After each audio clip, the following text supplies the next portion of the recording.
مسا على كل اكشنج عظيم بيتفرج علينا. مسلسل النهارده اسمه فراين جذاب بلاتي سيزون 3 الحلقة 3. بيحكي عن شخص مصاب بالتوحد ولكن ذكاؤه خارق، بيقدر بقلم جاف بس يعمل حوادث مثالية وبيقتل اللي عايزه والشرطة مش عارفة تقف قصاده. وابتدى الحكاية في مدينة هوبكن مع مايلو، شخص مريض بالتوحد وبيبقى واقف بيراقب ست اسمها جيليان على الناحية التانية من الرصيف، وهي بتدي لشخص غلبان فلوس وبتشتري ورد، وفي نفس الوقت بيراقب إشارة المرور وهي بتتحول للون الأخضر، وكمان أتوبيس هو جاي من بعيد والشخص كبير قاعد بيقرا على الكافيه، وقصاد الشخص ده في صندوق بريد جنبه حفرة. أول لما عربية بتعدي في الحفرة بيتهز الصندوق بقوة، وبعد ما مايلو بيراقب كل ده بيعدي الطريق بكل ثقة وبيحط قلم على صندوق البريد، وبيلاقي واحد راكب دراجة جاي من بعيد فبيقف وبيستنى اللي خطط له يحصل. وبعد ثواني بتعدي عربية من الحفرة وبتهز صندوق البريد فبيقع القلم على الأرض، وبيلاحظوا الراجل اللي قاعد بيقرا فبيقوم علشان ياخده، وفي نفس اللحظة بيجي جنبه سائق الدراجة وكان يخبط فيه ولكنه بينحرف في آخر لحظة، والراجل بيخبط في الصندوق وبيقع على الأرض، والسواق بيخبط في محل الفاكهة وبيقع هو كمان، وبتحصل فوضى كبيرة والاتنين بيقعدوا يتخانقوا، وفي نفس الوقت بيعدي سواق الأتوبيس وبيتشتت بالخناقة وما بياخدش باله إن الإشارة بقت حمراء، وبتعدي جيليان الطريق وبيخبطها الأتوبيس وبتموت في الحال بطريقة بشعة. بتوصل لأوليفيا لمقر وكالة فرنش الحكومية التابعة للجيش والمتخصصة في القضايا الغريبة والخارقة للطبيعة، حاجات عامة الشعب مستحيل يصدقوها، علشان كده بيتعاملوا معاها بسرية تامة. وأول لما بتوصل أوليفيا لمكتبها بتسلم على زميلها فرانسيس، فبيصرب انها لسه فاكراه، فبتقول انها اخدت الأدوية وفاكراها كويس، وكمان هو مديون ليها ب$70، فبيفرح انها بخير ورجعت لطبيعتها، وكل واحد بيقعد على مكتبه وبيبتدوا شغلهم.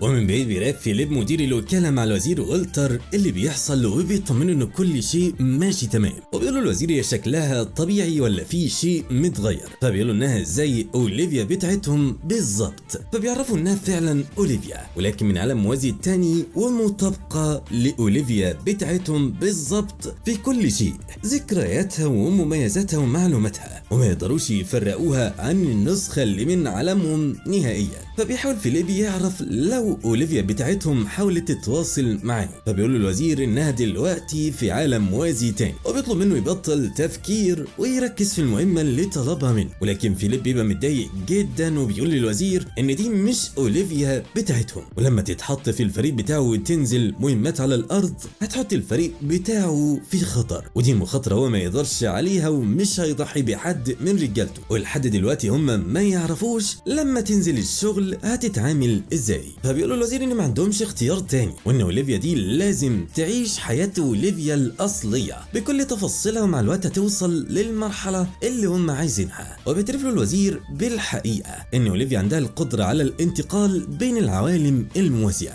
وان الوكالة بتاعتهم اكتشفت طرق كتير للتنقل بين العوالم، ولكن دايما في اخطار كبيرة، ولكن اوليفيا الوحيدة اللي تقدر تنتقل بين العوالم من غير ما تتعرض لاي نوع من المخاطر، علشان كده عايزينها تنغمس في الشغل معاهم وتثق فيهم علشان يقدروا يخلوها تتطوع لتجارب علمية، ويعرفوا بتعمل كده ازاي، ودي الطريقة الوحيدة علشان يدافعوا عن عالمهم من اي مخاطر من النوع ده. بيجي بلاغ لوكالة فرنش عن الحادثة اللي حصلت لجيليان، فبياخد فريق من الوكالة العربية وبينتقلوا لموقع الحادثة، وبيشرح لهم فرانسيس ان نفس الحادثة حصلت بنفس الطريقة مرتين ورا بعض، اتوبيس بيخبط شخص وبيموت على طول، وده شيء غريب جدا ومستحيل الحدوث، والشرطة اعتبرت الحادثة بتاعت امبارح حادثة مرور عادية، فما فيش عندهم اي معلومات عنها غير اسم الضحية كول، وكان رايح للمستشفى اللي شغال فيها، وعلشان كده لازم يجمعوا كل المعلومات اللي يقدروا عليها من حادثة النهاردة.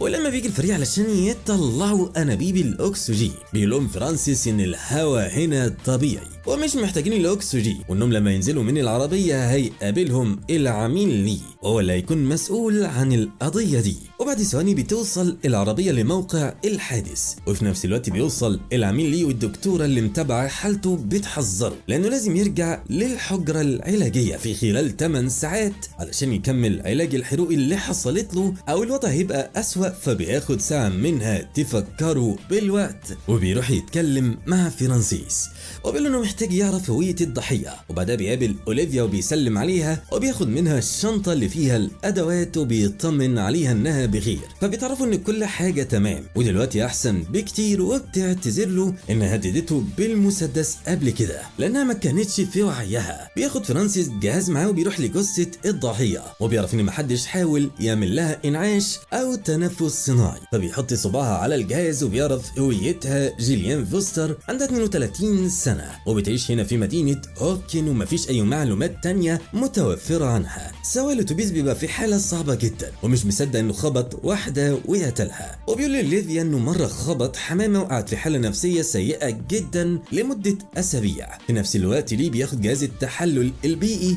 وبيختبر محيط الحادثة لو في أي حاجة خارقة للطبيعة، ولكن كل شيء تمام لدرجة إنه بيستغرب ليه اعتبروا القضية دي غريبة ولازم فريق فرنش يحققوا فيها. بس اللي بيشد انتباه ليه وهو بيتمشى هو القلم اللي واقع على الارض، وبيسأل اوليفيا وفرانسيس اخر مرة شافوا قلم زي ده، والغريب انه قلم نادر كان بيستخدم زمان في المدارس ودلوقتي صعب جدا تلاقيه جديد، وبيبقى القلم واقع في نفس مكان حادثة سائق الدراجة اللي كان هيخبط حد موطي علشان ياخد حاجة من الارض، وبسبب الحادثة دي سواق الاتوبيس اتشتت وخبط جيليان وماتت، وبيتأكد ديني نظريته صحيحة، والقلم ده بدأ سلسلة من الأحداث انتهت بموت جيليان. وأثناء التحقيق بيشوف أوليفيا شخص غريب على الجهة المقابلة من الطريق، وفي لحظات بيختفي من الوجود فبتتوتر شوية، وبعدها بترجع تركز في القضية. وبالرغم ان الفريق مش متأكدين ان الحادثة دي خارقة للطبيعة ولا لا، بس كل اللي يعرفوه ان في حاجة غريبة حصلت هنا. وفي بيت أوليفيا بنلاقي جوزها فرانك قاعد بيتفرج على خبر انتشار مرض الجدري بولاية نورث كارولينا، والناس كلهم في حالة فزع من تفشي المرض بشكل أكبر. وساعتها بتخش عليه أوليفيا وبتفرح جدا إنه قاعد بيعمل لها العشاء وبيسأل على أخبار الشغل، وبتعرفوا إن كل حاجة تمام لحد ما شافت شخص غريب واختفى في لحظات، واللي أغرب إنه شبه ابن الوزير والتر اللي اتخطف زمان، فبيطلب منها تبلغ الفريق بتاعها باللي شافته علشان ممكن تكون تعبانة أو على الأقل تشوف دكتور، ولكنها بترفض علشان ما يحسوش إن فيها حاجة غلط ويمنعوها من الشغل. وفي مقر فريق فرنش بيحاول انه يلاقي الرابط بين حادثة موت كول والحادثة التانية لموت جيليان، او الحادثة سواق الاتوبيس اتشتت بآلة قص الاشجار وخبطه، والتانية السواق اتشتت بالخناقة اللي حصلت. ولحد دلوقتي فرانسيس مش لاقي اي علاقة تربط الضحيتين ببعض. كول كان شغال في مستشفى وجيليان شغالة في شركة غريستون للكهرباء، وبيبقى شايف ان ممكن الحوادث دي مجرد صدفة مش اكتر، وهم مكبرين الموضوع، ولكن ليش شايف ان في حاجه غريبه. والحادثتين حصلوا بسبب سلسله من الاحداث، وبعدها الاثنين بيتناقشوا بخصوص اوليفيا والحادثه الغريبه اللي حصلت من كام يوم لما ظهرت شبيهه ليها، وفرانسيس ما قدرش يكتشف انها مش الحقيقيه. واللي بيخلي فرانسيس مستغرب من الحادثه دي ان اوليفيا لما حصل لها انهيار عصبي قعدت تقول ليهم ان في ناس بيحاولوا يخلوها شخص تاني وان دي مش حياتها، والكلام ده بيخليه يشك ان اوليفيا اللي معاهم مش اوليفيا الحقيقيه، ولكن اللي بيقول ان ده كلام مجانين وانه متاكد انها الحقيقه. وبعدين بيركز شويه في صوره اول ضحيه وبيلاحظ ان نفس القلم موجود وواقع على الارض، ومعنى كده ان دي عمليات قتل وما حصلتش بالصدفه ولا حاجه. فبيروح على طول لمحلله البيانات ستريد وبيسالوا عن احتماليه ان الحوادث دي تكون بفعل فاعل، فبتقول لهم ان ده مستحيل حسابيا ومفيش انسان طبيعي قادر يخلق سلسله من الاحداث مرتين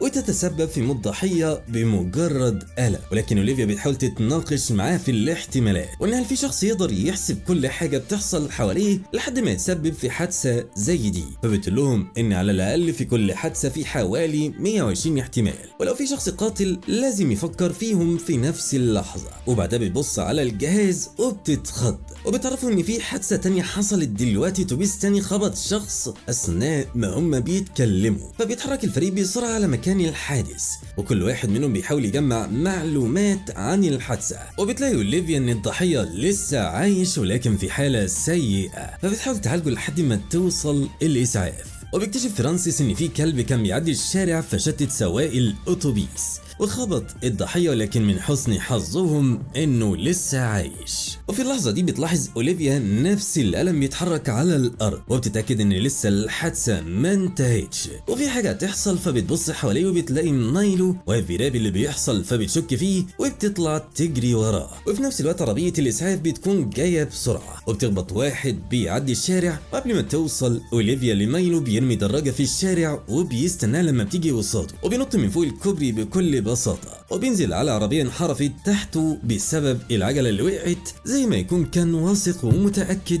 انه هينزل عليها، وبيشاور لأوليفيا بكل ثقة وغرور. وفي مستشفى وزارة الدفاع بتتكلم أوليفيا مع ليو بتعرفوا انها شرحت مواصفات مايلو لستريت علشان تدور عليه في قاعدة البيانات. ودلوقتي عدت 8 ساعات بالظبط فبتيجي الدكتورة وبتاخد ليه بالعافية للحجرة العلاجية، واثناء ما هم ماشيين أوليفيا بتبقى مشغولة ازاي مايلو بيقدر يحسب كل حاجة بدقة كبيرة بالشكل ده، وكانه بيشوف المستقبل فبيقول لها ليه انها مش لازم تفكر ازاي بيعمل كده، ولكن الاهم انها تبحث عن سبب ارتكابه للجرائم دي والعلاقة بين الضحايا وتراجع اي بيانات موجودة عندهم، وبعدها بيسيبها وبيخش للغرفة العلاجية وبينام. بيرجع مايلو للبيت وبيلاقي اخته مادلين متعصبة جدا لانه مختفي طول اليوم، والمستشفى اتصلوا بيه اكتر من مرة ولازم يتصل بيهم وبيتعرفوا ان لو ما اتصلش هي هتتصل وتقول لهم على اللي بيحصل، فبيقول انه عمل حساباته بنسبة 97% هي مش هتتصل بحد لانها بتفضل علاقة القرابة على اي شيء اخر في حياتها، فبتقول له انا مش شوية بيانات تعمل لها تحليل، انا اختك وقلقان عليك وعايزاك تكون في امان. وكل لما مادلين بتقول جملة بتلاقي مايلو بيكملها وراها فبتتضايق جدا، ولكنه بيفهمها انه عمل كل الحسابات ومفيش حد هيقدر يتفوق عليه، فبتطلع مادلين حصان لعبة فبيتضايق جدا لما بيشوفه، فبتقول له انه اتغير وما بقاش عنده اي مشاعر ولا احاسيس، وانه نسي اهله ونسي امه اللي اديت له الحصان ده هديه علشان تفكروا قد ايه هم بيحبوه، فبيتضايق اكتر وبيقول لها ان كل ده مش مهم، ولكن مادلين بقت حاسه انها مش عارفه اخوها وبتعتذر انها سجلته في التجربه وما كانتش تقصد ان كل ده يحصل، ودلوقتي هو لازم يلتزم بالقوانين وينفذ اللي الدكاتره طلبوه منه، فمايلو ما بيرضاش يسمع كلامها وبيسيبها ويمشي. وفي مركز فرنش بتحاول اوليفيا انها تتصل بعائله واحد من الضحايا، ولكن بتلاقي الكمبيوتر بيطلب منها كلمة سر، فبتستغرب وبتسأل فرانسيس من امتى بقى في كلمة سر، فبيعرفها ان الموضوع ده بقاله شهر وبيستغرب انها مش فاكرة، فبتقول له انها اكيد مش فاكرة بسبب الخبطة اللي حصلت لها في دماغها، فبيشك فرانسيس فيها وبيسألها لو كانت فاكرة لما كانوا في مدينة الألعاب ورجعت على الشخص اللي جنبها، فبتقول لها انها فاكرة طبعا بس هو اللي رجع على الشخص ده مش هي، وبتضحك وبتقول له يبطل يغير في الأحداث ويختبرها، وبعدها بتراجع بيانات الضحايا وبتكتشف ان شركة غيرغستون اللي شغالة فيها جيليان بتمتلك شركة فرعية طبية اسمها ايفون بتورد حاجات كتير للمستشفى اللي شغالة فيها كول الضحية الأولى، وعلى طول بيروحوا للمستشفى كول علشان بيقابلوا مدير المستشفى، واثناء ما هم منتظرين الدخول ليه بتلاحظ اوليفيا ان المرضى في المستشفى بيستخدموا نفس القلم اللي بيلاقوه في كل حادثه، يعني المستشفى هنا ليها علاقه بكل ده. وبعد الاكتشاف ده بيتكلموا مع مدير المستشفى وبيعرفوا ان في كتير من المرضى العقليين لازم يستخدموا القلم والورقه وما يستخدموش اي حاجه الكترونيه، وبطريق اوليفيا صوره جيليان بيتعرف عليها وانها شغاله في شركه ايفون اللي كانوا بيعملوا تجارب هنا لعقار جديد، ولما بيشوف الضحيه الثالثه جيفري اللي خبطته عربيه الاسعاف بيتعرف عليه برضه، فالاتنين بيشكوا في الدكاتره والممرضين الموجودين بالمستشفى وبيبقوا عايزين يتكلموا معاهم، فبيقول لهم المدير ان اللي بيدوروا عليه يبقى مريض مش دكتور، وبيشرح لهم ان في تجارب لعقار جديد للذكاء بدات من سنه بالظبط، وكل المرضى اللي اتعمل عليهم التجارب ذكائهم كان تحت 65، وبيفرجهم فيديو لواحده من المرضى دول، فبتلاحظ اوليفيا ان مايلو بيتحرك في الخليه وبتسال المدير عنه، فبيقول لها ان الشخص ده ده اسمه مايلو. بدأت التجارب عليه من 5 شهور وكان معدل ذكائه 56%. وبعد ما جربوا عليه العقار مرة واحدة بقى عبقري ويقدر يحل معادلات حسابية معقدة جدا جدا. ولحد دلوقتي مايلو أخد العقار ده 5 مرات، وكل مرة كان بياخد العقار ذكائه كان بيتطور بشكل مرعب. واخر مرحلة من العلاج بتسمح للمريض انه يخرج للحياة تحت وصاية شخص من اقاربه، وبعد كده اخر مرحلة المفروض يرجعوا المريض لمعدل ذكائه العادي علشان يحددوا الايجابيات والسلبيات للعقار. وكده من الواضح ان مايلو مش عايز يرجع غبي تاني، فقرر يتخلص من كول وجيليان وكل شخص ليه علاقة بالتجربة. والمفروض ان اخر الضحية جيفري كان هيدور على مايلو، واثناء ما فرانسيس واوليفيا ماشيين محدش فيهم بياخد باله ان مايلو قاعد بيراقبهم من بعيد وبيحسب كل الاحتمالات الممكنه لخطوتهم الجايه. عشرات الاحتمالات بنفس اللحظه بيوصل الاتنين لبيت مادلين وبيعرفوها بنفسهم وبيسالوها عن اخوها مايلو، وبيقولوا لها ان اخوها قتل 3 اشخاص. فبتتصدم وبتقول لهم ان اخوها مستحيل يقتل اي حد بريء، ده شخص لطيف جدا. فبيعرفوها انه شايفهم مذنبين علشان عايزين يقطعوا عنه العلاج ويرجعوه زي ما كان، وبيسالوه عن مكانه فبيتعرفهم انه ما باش يتكلم معاها ولا يحكي لها عن اي شيء يخصه. فبيخش فرانسيس يفتش غرفته على امل يلاقي حاجه تساعدهم، وبيسيب اوليفيا تتكلم مع مادلين وتقدر تعرف منها مايلو كان سايب لها رساله وداع علشان يعيش لوحده وسايب لها طريقه ازاي تقدر تتواصل معاه. وبيطلع انه قاعد في فندق وفرانسيس بيبقى عايز يكلم الدعم، ولكن اوليفيا بتفكر ان يمكن مايلو عارف ان ده هيحصل ومخطط ليه وكان متاكد ان مادلين هتقول لهم على مكانه، والاتنين ما بيبقوش عارفين يعملوا ايه ولا طريقه تفكير مايلو. هل اتوقع انهم يروحوا الفندق ولا لا، وايه الخطط اللي حطتها؟ فبيقرروا ان احسن حل انهم يروحوا للفندق ويشوفوا اللي هيحصل. ومايلو بيكون واقف مستنيهم وانهم يوصلوا ليه في الفندق وبيحسب التوقعات وعرف ان في كل الاحتمالات اوليفيا هتطرده وهتخش في منطقه بناء والاكسجين فيها سيء، وهتقف تاخد انبوبه الاكسجين وهتكمل مضطرده ليه وهيقع عليها طوب كتير وتموت، وشايف ان ده هيحصل بالتاكيد. وبالفعل بعد دقايق بيوصل الاتنين وبيقف مايلو يستناهم في الشارع، واول لما بيشوفوا اوليفيا بتطلع تجري وراه فبيجري منها وبياخدها في اتجاه منطقه البناء باقصى سرعته وهي وراه مش سايباه. ولكن اوليفيا ما بتقفش ولا بتستخدم انبوبه الاكسجين، واول لما تبقى في جنب الطوب بتقدر تتفاداه وبتنجو بحياتها. وهنا مايلو بيتجنن وبيقول ان ده مستحيل يحصل، المفروض كانت تستخدم الانبوبه، وبيقف مصدوم مش عارف يعمل ايه. ولا طول اوليفيا بتمسكه لكنها بتقع على الارض بسبب الاكسجين، بس بيوصل فرانسيس وبيضرب مايلو في رجله بالمسدس قبل ما يهرب وبيدي الاكسجين لاوليفيا وبينقذها، وكده بيقدروا يقبضوا عليه اخيرا بعد الجرايم اللي عملها. وبيترمي في سجن شديد الحراسه، وبتيجي مادلين علشان تزوره فبتقول لها اوليفيا ان العقار كان في جسمه لمده طويله والاطباء ما عرفوش يرجعوه لحالته الاصليه، ودلوقتي هو بيتكلم بس مع الذكاء الاصطناعي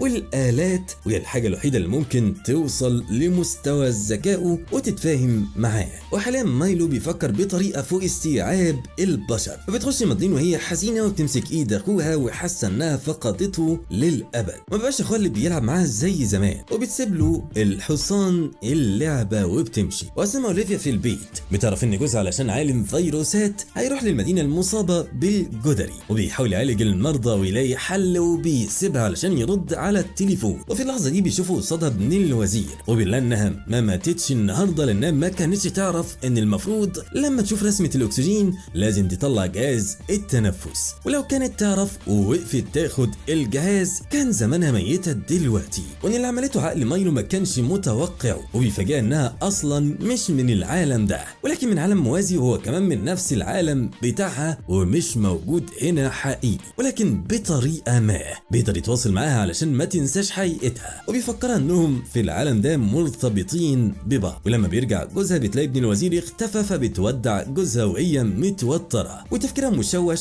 ولكن اللي متاكده منه ان في حاجه غلط. وبكده بيكون فيلمنا خلص، استنونا في فيلم جديد واكشن جديد.